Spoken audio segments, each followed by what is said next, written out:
Guess what? So introduce yourself, and then we introduce yourself, and then we're going to go right into about 30 minutes. Okay, great. Sounds good. All right, so for those of you who don't know who I am, I'm Sophia Harris, founder and chief consultant at Lao Global Consulting. Please follow me on Instagram, Facebook, LinkedIn, YouTube. Right away. Right away. Right? Go follow. Website, laoglobalconsulting.com. You can check out all of our services. We offer every single thing, all the key revenue generating and business development services to build your digital business and your digital marketing. So that's what I'm doing now. I can't go into my history because it's kind of long, but my entire profile is on the website. Go follow. On to you, Wayne. Go follow. Go follow. Yes, Wayne. Okay, good evening, everyone. I'm Wayne Strawn, senior partner in the firm Baker Tilly, Strawn Lafayette. We're an accounting firm. We're a member of the Baker Tilly International, ranked number 9th worldwide. We have 3 partners. We have approximately 60 employees, and we provide all business services, both small, medium-sized enterprises. That's it. Go to our website. You'll find more details on me, but I don't think we have time to go through the resume tonight. And I can vouch for them. They're very good. Well, thank you. Well, the format of an entertaining show is pretty simple. You follow the page, you follow the writings, you follow the comments, and you take it as we go along. And I want to say that tonight we are sponsored by JC Body Works, all the way here in South Florida. But I won't get into that. You can go to the page again and follow. So we come, yeah, man. So we take it. We actually have a You sound international, Delro. You know, man is like international sponsors. Wow. Well, the truth is, you know, we have to mix up the thing. We have to mix it up, and we have to show the entrepreneurs and those who want to get ahead in business. There are many ways to do it, but you have to do it right. So you understand what I'm saying? So what happens is that the topic is straightforward. It is saying that you have to go the advantages of doing digital marketing, and then when you get there, how we're going to show us that you must keep records, accounting records, pay your taxes and stuff. So Sophie, some key reasons why we must go online in the digital age. Okay, well, there's so many reasons. So let me keep this as pointed as possible. The pandemic has accelerated the adoption of digital technologies. And so I like to say that, and I'm not the only one, it's now a trending school of thought that every business is a digital business. And so whether you're a digital business today or you're en route, you should be adopting technology-empowered solutions and digitalization or digitization in order to empower your business with the latest software, something as simple as a website, Salesforce, you know, anything that makes communication within your organization and with your supply chain, your stakeholders, a lot more integrated and seamless. Because what this pandemic has done is it has accelerated and forced a separation, physical, where we have to connect remotely. So you find that if you're, you know, we're no longer doing as many business trips. We're doing a lot more Zoom and WebEx and Teams. And that adoption has saved companies a lot of money, and they've made a lot of investment in technology and solution and software. That kind of investment is not something they're going to abandon post-pandemic. So a lot of these new practices that are now commonplace internationally are going to be pervasive post-pandemic. So you have to be investing in these things. A basic example, if your suppliers are now more inclined to place orders from your website, and because of their new systems or efficiencies, that's their preferred way of engaging their buyers, and you are not operating on that same wavelength, then they're going to find another buyer that's going to meet their level of efficiency. It's the same thing with customers. If your customer, whether it be, and I tell people all the time, have you developed your target persona? Have you sketched out who you're targeting, what they look like, what their preferences are? And if you have, then have you envisioned post-pandemic what their behaviors are going to be like? And so let's do a scenario where your target consumer is now 50%, 70% of the time going to be ordering online. Are you facilitating your products and services via a website that is trusted for them to conduct commercial transactions in a way that they feel secure? Are you offering payment options that your competitors are offering? If not, they're going to say, thank you, but no thank you. I'm going to move on to your global competitor. Because now that every business is a digital business, you're now competing with every other company across the globe that, well, democratic company across the globe that offers the same or similar products and services as you do. And now that the market barriers have become blurred, new products are entering your market sphere. So you have to be paying attention to the new borders of your market. Who is selling in your space? Who are your new target consumers? And so I say this to say, you have to be aligned with what everyone else is doing. So the software, the website, the apps, you know, communicating via email. Those of us who thought we could take 10 days to respond to an email and continue along that line, it's not going to work because the modern buyer, the modern consumer needs an immediate response.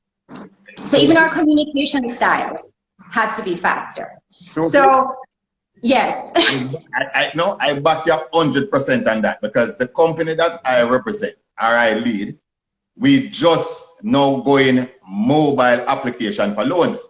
We were never there before, right? An effective model, so to speak. You can start a mobile app and apply for your loan. So it is a fact. If you're not getting online and digital, you will be left behind. There's no if not. Yeah, but not only that, your competitors are going to start entering your market from other places in the world because they're going to see a vulnerability in the market. And once they come in with their convenient, seamless, frictionless experience, and you're sitting down there still writing things down on paper and taking 5 years to get back to people, no follow-up, no efficiency, you're going to lose your customer base to a new world of competitors.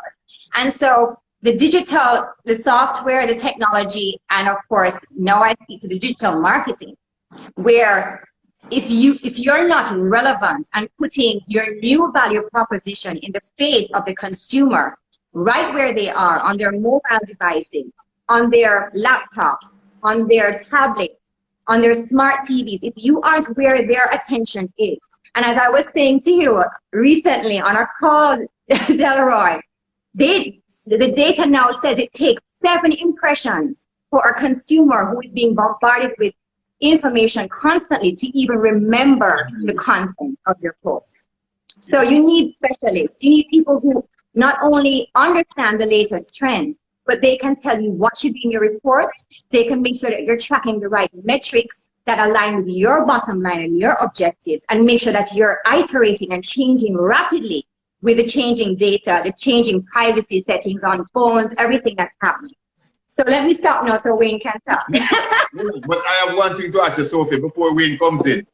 So whether you have already an established company, you're an entrepreneur thinking of getting into business, you must be thinking digital as one means. If it's even for your products to be out there on the social media pages, if it's even that, if it's even a social media page, you need.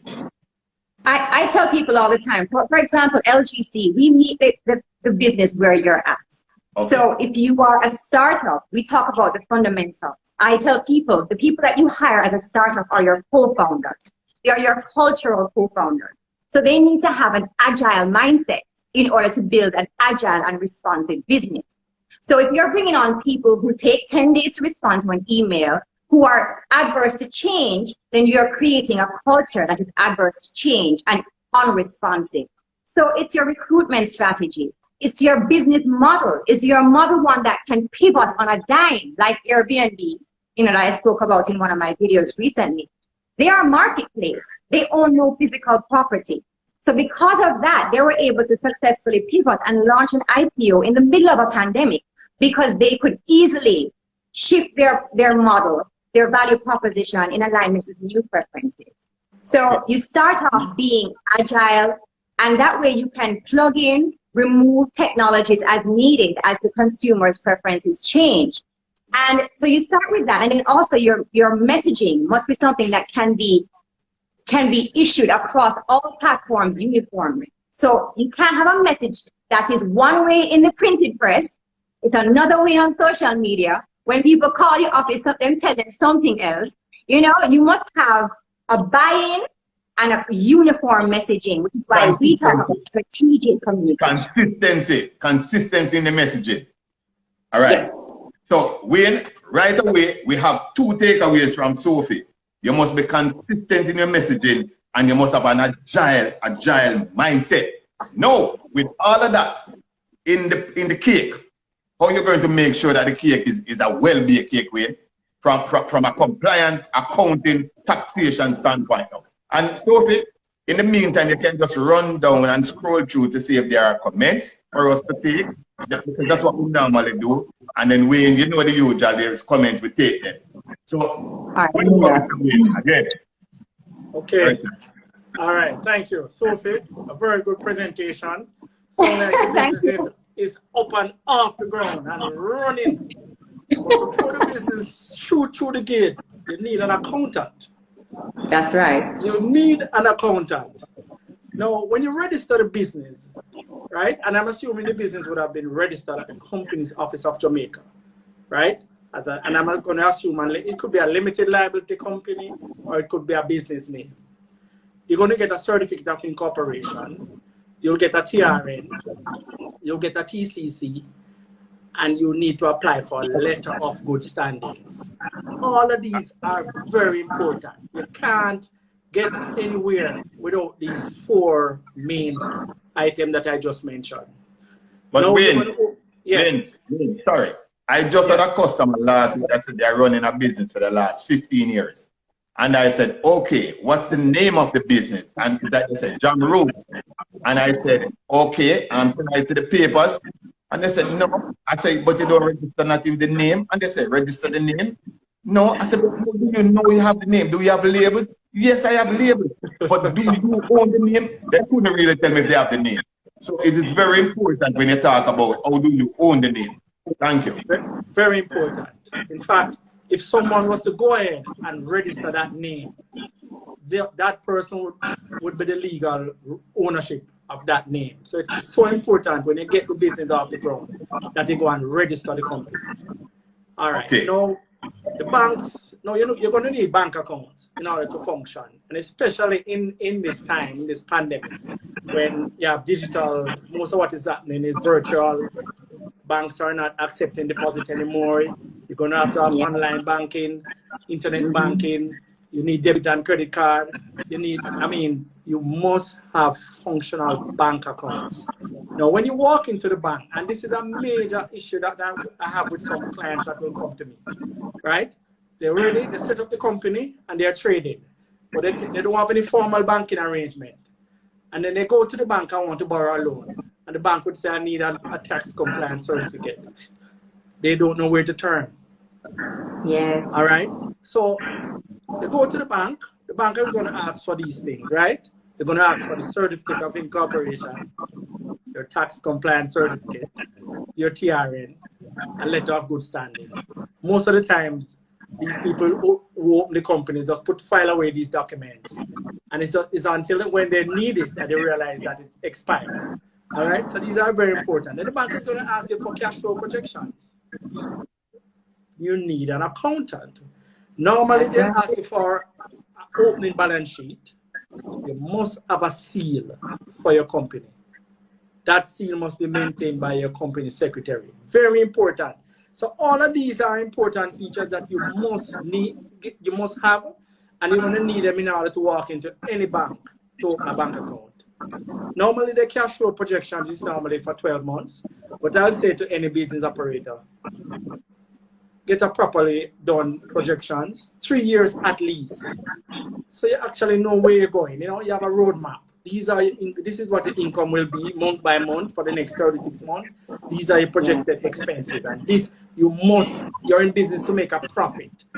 Therefore, you must show positive cash flow, even up to 24 months, right? Okay. After that, you would need to walk into the tax office and register your business for taxes. You must register for GCT. You're going to register for payroll taxes so that you can actually deduct NIS, NHT, ed tax on behalf of your employees. Very important, because you're in... Wayne. Yes, There are some companies that don't take deduction or pay NHT and those things. You are saying that those employees are at a disadvantage? Yes, so those employees would be at a disadvantage.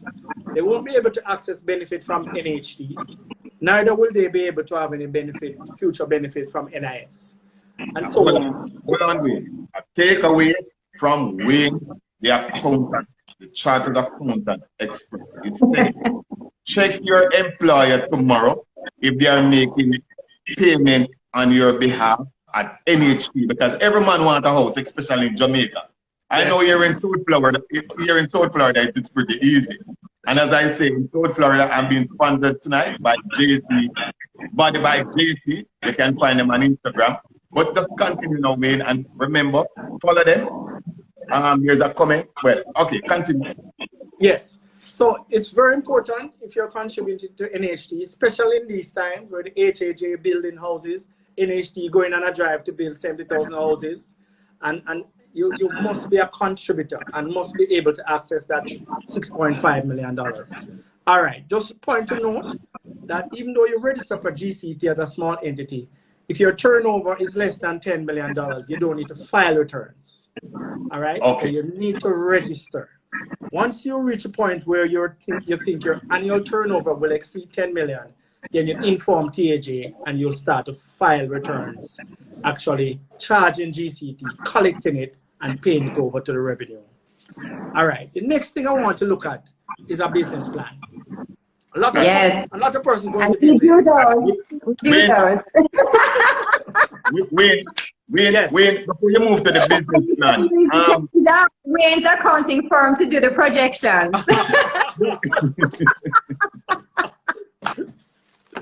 All right, yes, they're right. So you need the business plan. Especially now, you don't want to invest your money and lose it. See, the business plan, it's going to tell you exactly what you're going to do, how you're going to invest this money, and how you're going to make money. It will tell you whether you will lose money as well. And if you do the business plan and it shows that you're going to lose money, then you can make a decision whether you're going to proceed. The business plan. Or you have enough time. You have enough time to tweak. You have enough time to juggle around, change the assumptions, look at the modeling, maybe look at the method of financing, maybe you go for more equity than debt. Those type of things, you know. And let me just interject real quick right there. I can tell you that one of the other benefits of having a business plan is that when you go through the process of documenting your vision and look at the pros, the cons, and the numbers, it can really change the direction that you choose to go in. Yes. For me, it helped me identify the higher revenue potential areas. And it was good for potential partners to see my plan. So I love that you brought that up. Yes. Fantastic. In fact, I must tell you, I did a business plan recently for a client of mine. And after we did the plan and delivered it, they put a pause on the project. Yes. And they realized that it's going to take too long before they turn it into profits. And they're going to decide whether to tweak it or whether to abandon the project. Very important. Absolutely. Followers following tonight. Wayne is an expert in mergers, acquisitions. So I can tell you. Yes. And can I tell you that this is one of the global trends right now? It's mergers and acquisitions. So Wayne is the go-to guy, and I can help you with your strategic plan that can include an M&A, right? I like that, Sophia. That it is big in beauty, in media, streaming, globally. Big topic. I'm going to definitely tap into your resources because I need a lot of support. My clients.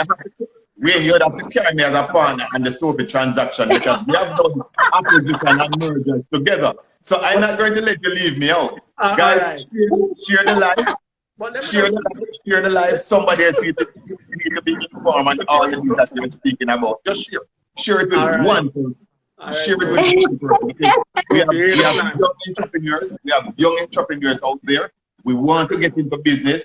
The persons are scared of making the first move. We want you to get going as businesses. So come on. Yeah, and the thing is, in a lot of companies, small companies have been failing because they were not prepared for this pandemic. So they're merging, they're looking, they're selling, or they're finding strategic partnerships. And I've actually worked on several M&As locally and within the Caribbean recently. So I know that we are aligned with global trends where you see the Disney's buying up the big media companies and all the beauty people merging and the luxury brands. It's happening in the Caribbean also. Because instead of just allowing your dream to die, it's better to look at options where you can still exist, the management can still, you can still keep your employees gainfully employed without having to close the business. Yes. All right, Sanjay, we will definitely save the live because I'm telling you, you will get pieces of it. And remember, we will have it on the YouTube channel as well. Thank you. It's Joel. Thanks. Welcome, as a matter of fact. And for guys, for you joining Money Matters, Sophie and Wayne for the very first time, we are happy to have you coming to you live from Somerset Cove in South Florida. You see all who can travel. All who can go on plane. It's all right, Wayne. Yes. It's all right, Delroy. All who can travel in a pandemic. Look, it's all about diversification. That's all. Yes, that's another trend too. It's another trend. This diversification and inclusivity is another global trend. And if you see recently where Rihanna was named another self-made billionaire, a lot of people are attributing that to her inclusive and diverse nature of her products and her marketing. So people starting businesses, I highly recommend you start and approach your products and services in a very inclusive and diverse perspective. No, repeat, please. People who are starting your businesses or looking to expand, approach your strategic plan, your pivot, and your business plan from a diverse and inclusive perspective, which means more women on your board. I'm available to join committees, right? More women. No, women in the Caribbean are what, 10% of the C-suite? That's ridiculous. I can consult and be on your board. But you need more diversity at your boards, on your committees, at the senior levels of management, because it gives you different perspectives, different backgrounds. And people who are buying stocks are looking for companies that are more diverse, inclusive, and eco-society friendly. You know, that is true.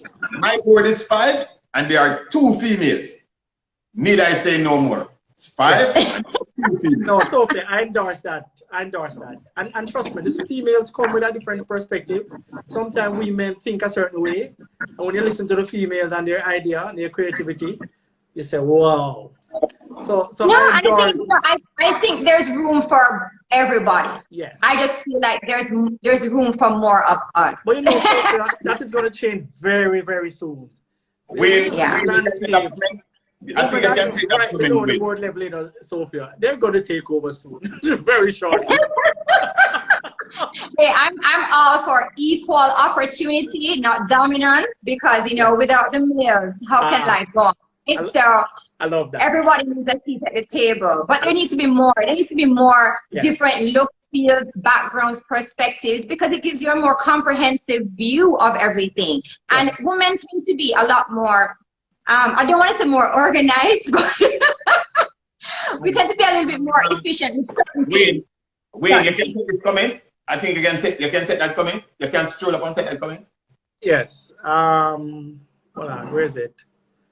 On getting the process started, it was brought to the fore that employers did not pay over that which was deducted. How can we verify that this isn't being done? And this is a very, very, this is a situation that happens frequently, where employers deduct the taxes from the employee, and for some reason, one reason or another, they fail to pay it over. You could call the National Housing Trust. Okay. Give them your TRN and just find out if your deductions are up to date. Yes, because a lot of companies do that, you know, and that's something that I've witnessed myself. They do not pay the returns, the statutory returns for the staff, and they don't tell them. And it's a very serious matter. That is a very serious matter. So advice, check the NHT. Just call NHT in the morning. You want to know the status of your deduction. Give them your TRN, your NIS number, and the name of your employer, and they can tell you the status of your deductions. Thank you. Yes. As I said, welcome everyone that is on this live. We are happy for your comment. You know, you can follow in, follow through here, and you're naturally going to follow Money Matters. And you're going to click on the page, naturally, know your Money Matters, and get other content. Yes. So can I mention something? As you mentioned that, Wayne, and you talk about NHT, I'm liking the direction that the government is going, and even the banks with a more digital approach. What I would love to see is a greater leap of the government services in particular, because it's still unfortunate you still have to physically go in to a tax office who some days say they're not taking anybody, right? To conduct certain transactions that could easily be done and has easily been done across the globe in other countries online, where there are many ways to verify someone's identity without them physically coming in. Yes. You know? Yes, I endorse that. The tax office has come up far, far away. The GCT returns are now being filed electronically. Director's returns, SO4 income tax returns for personal and individual are being filed electronically. The SO1, which is the payroll taxes, those are filed electronically. And you can pay electronically as well using credit card. But still, there are a lot of services that you have to go in physically, unfortunately. Can I ask you a question that I know that I, for one, went through with an accountant when I was doing my first set of returns for LGC, right? And I got so many conflicting guidance on this. So I'm going to ask you, just for the business owners who are watching, yes. What are the deadlines for you to file what returns and what are the penalties, right? Because an accountant will tell you, oh, you have until March to file for the previous year. And when you go and pay TCC, they tell you, no, until you pay up for 2020 or whatever, you can't even look at us for a TCC. Yes, yes. March 15 is the deadline to file all income tax returns, both personal and individual. We still believe that that deadline, they should separate the individual from the company, but that's a different matter. But March 15th is the deadline, and it's the March 15th following the year end of your company. If you do not file those returns on time, there's a $5,000 penalty per month that is imposed for every month that your return is late. And then there's interest on the income tax, which is somewhere in the region of about 17 to 18%. And there's penalty as well, and that is serious penalty. In fact, the PAYE penalty, interest and penalty and PAYE is so onerous. It's not something that you want to delay paying. In fact, when you look at the interest and penalty on those statutory, it even makes more sense if you do not have the cash flow to borrow from a financial institution and go and pay it over. Wow.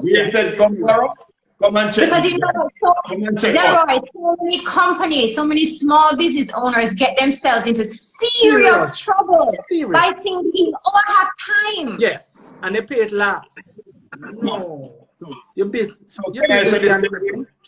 Probably they can check my financial services tomorrow morning. And we can figure out how you want a loan. Oh. You never can returns. I know you run out of time. GCT return is due 30 days after the due date every month. And then the statutory, which is the payroll taxes, is due the 14th of the following month. All right? Mr. Robbie, they saying that the P24 will assist in knowing about your deduction. Yes, I agree. And you can request it at the end of each year as well. Okay. But you still if the question though was the NHT was to find out if your deductions are being paid over. Sometimes you want to just check that if you don't. True. Sophie, you want to take this one? You want to take this one as the last question? Sure. Oh, can you read it for me because it's barely showing on my screen? More 12. How soon after you start a business should one think to register your business? Oh, you should register. Oh, all right. Oh man, okay. that is in the reverse. Okay, so I can start it and let Wayne finish it because it really is a Wayne question. But what I will say is strategically, right? Strategically, the steps for me are you start off with your concept, you do your business plan, right? You contact a Wayne, get your projections, look at your pros and cons. You can talk to me for strategy, and you plot out and chart your way forward. Then when you think that you're ready to go, because some people quit their jobs and don't even know where the first 6 to 12 months of revenue are going to come from, thinking that the business is just going to be there. But it's not going to just be there. Many people have reached out to me across the Caribbean.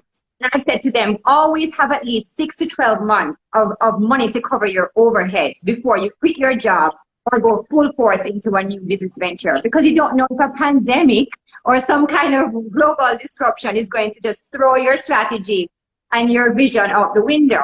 So you have your plan, your sound projections, financials, you have some money, and then the first thing you do after that is to register your business, whether as a sole proprietorship or a limited liability, depending on your mid to long-term objectives. So if you know that you're taking the slow path, you're not going to be going for no big projects, and then you should probably start off if your revenue is limited, you don't have the big money to pay the accountants. Like that to register the sole proprietorship, you might want to start there until the revenue starts to come in, and immediately, as soon as you can, I would recommend a limited liability because it does limit your liability. Yeah, that's because the key. you want to go and so forth. The key is you don't have to. And I'm big on intellectual property rights. Trademark your stuff. Marcus Goff is a friend of mine at the Jaipur office. It's a very seamless experience. Delroy knows I have trademarked 1,000,001 logos and brands.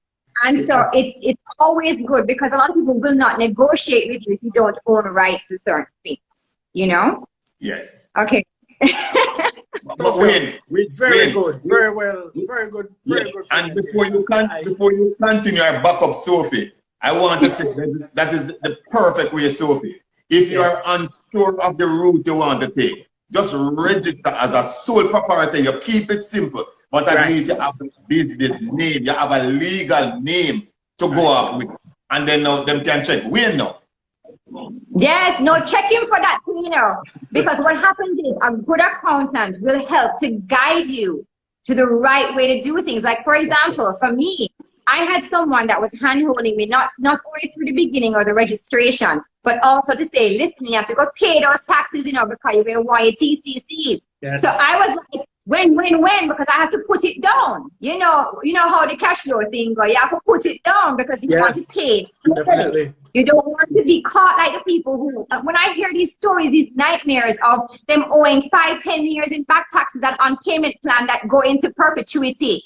And a hole that they can't come out of, and then they need the TCC to bid on this RFP and they can't get it, and So I wanted to talk to somebody the entire way, not just to get my numbers right, but also to help me, guide me as to Sophie. Make sure you put it down because January 1, right? Yes. So and the worst thing you can have is a company that you have started, and you've started off so badly with all these outstanding taxes, but you have a very good brand, you have a very good name. You can't go ahead and just shut that down because you're going to lose all your intellectual capital, your intellectual property, your brand, everything, your marketing, your logos. And so it is very important to get it right. And I want to say something before we wrap. in any business plan, you must have one thing, which is an exit strategy. And that exit strategy don't mean you're going to dump the business. You can sell the business. You can check way myself to diversify the business. You can check Delroy. Merge it. You can check Find your buyer. You can check Delroy. You get on the market. It's going straight to the market. Welcome. We welcome everybody. Remember, this is Sophie. This is Wayne. Tell them your pages again. They go follow. And just a quick away because we have to end. We have to end. It's getting cold over here. So yes. All right. Well, let me say that when you're in a crisis, right? When you're in a crisis, sometimes you don't have to just quit. You don't have to just give up and lose everything. Sometimes what you can do is pivot, develop a new strategy, and work your way through with looking at facts and data and details, and talk to experts, talk to people who can help you find a solution. So you don't have to lay off hundreds, dozens of people, and you don't have to give up on the dream. So I would say there's always a way, you know, there's always a way. Don't get into analysis paralysis either, you know? So I'm at loudglobalconsulting.com, LinkedIn, Instagram, Twitter, YouTube. Please follow me and reach out to us anytime. And I want to add to what you say about layoff. During the pandemic, our company did not lay off one person. We made some changes in salaries, but we did not lay off anyone, and we were happy because that allowed us to be still marketable, that we could have merged or be taken on in partnership with another entity. Need I say anything more? In your final. I must say the same as well, that our company, Baker Tilly, have employed at least 15% increase in our staff complement during this pandemic. It means that the pandemic is not always necessarily, I mean, when you're going through this pandemic, you can reorganize your business in a way. If you see where the direction of the market is moving, then you sort of change gear, you know. If you need to change the service line in which you're going into, whatever the market is going for, you can reorganize your business, manage your costs, manage your revenue to stay afloat, because there will be life after this pandemic. All of that happened. All of that happened, Wayne, because there is some plan. The plan don't have to be a 30-page plan. It could be a 2-page, and all you do, you look at it and tweak. But if you have nothing, modify. You will be confused and you will give up. Definitely. And I just want to add that our firm, we provide audit, we provide taxation, business assurance services, register company. If you want to deregister, we assist you with that. Business valuation, business plans, just about all the business services that you can ever need. And our firm is Baker Tilly, Strawn Lafayette. We trade at Baker Tilly. I'm a partner in the firm. I have 2 other partners, Emily Lafayette and Roxana Terrell. We have 60 wonderful employees, and we provide all the service that you can ever need. Our website is www.bakertilly.com.jm. Well, tonight we were joined around the globe, from Africa, from Trinidad, from Canada, from USA, and Jamaica, of course. So I want to say, all persons that were on tonight, we will see you next week, Monday night, for another entertaining night from Money Matters Monday. Follow Wayne, follow Sophie, and no, not you know to follow Money Matters already. Thanks, guys. You're coming. Thank you. Thank you. My pleasure. Thank you, Delroy. And Sophia will definitely be in touch. Yes, please. Yes, I think we can do great things together. Remember, I am in the middle. I am in the middle. Yeah, but you're supposed to link me too, don't forget. Thanks, guys. Yeah, man. Bye. Thank you. Respect. Bye-bye.